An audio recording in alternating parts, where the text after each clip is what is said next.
న్యాయశాఖ మంత్రి మహర్షి పదవి గారికి, గవర్నమెంట్ జాయింట్ కలెక్టర్ గారికి, ఆర్డీఓ గారికి, మార్కెట్ చైర్మన్ హరిబాబు గారికి, వేదికల పెద్దలకు, हरिबाबू बोल दो लास्ट में सुन के हरिबाबू बोल दो आने लेंगे।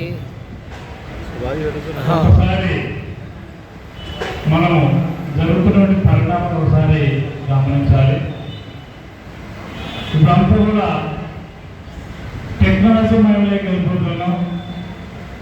ప్రతి విషయాన్ని కూడా సాంప్రదాయంలో నుంచి ఆధునికమైనటువంటి టెక్నాలజీ ఈరోజు smart governance, smart WhatsApp governance సేవలన్నీ కూడా సెల్ ఫోన్ ద్వారా పొందుతున్నాం.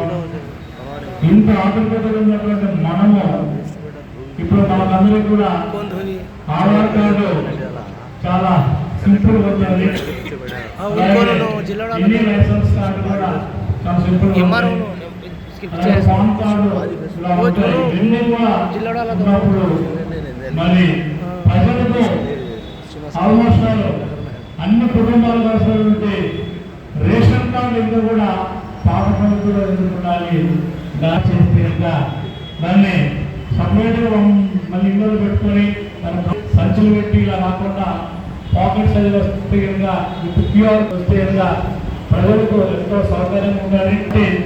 అలాంటి సేవలను ఎంతో ప్రవేశపెట్టకూడదని చెప్పేసి అనుకొని భారత ప్రభుత్వం గారికి దానికి అనుగుణంగా రాష్ట్ర ప్రభుత్వాలు ఈ యొక్క స్మార్ట్ కార్డ్స్ను ఎంతో అంటే చాలా జాగ్రత్తగా ఆలోచన చేసి ప్రజలకు జరిగేటువంటి సేవలు అందుతున్న కృతనిశ్చయంతో ఈ యొక్క కార్యక్రమం తేవడమైంది. ఆల్రెడీ కార్యక్రమం సెప్టెంబర్ మాసంలో మొదలైంది.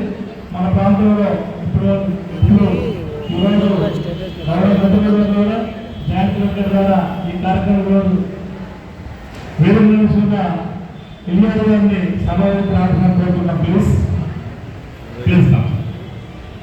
సో ఇంత మంచి కార్యక్రమాన్ని మనము విజయదశమి సందర్భంలో మొదలుపెట్టుకోవడం అనేది మంచి కార్యక్రమం. ఈ కార్యక్రమంలో చేసిన ప్రతి ఒక్కరు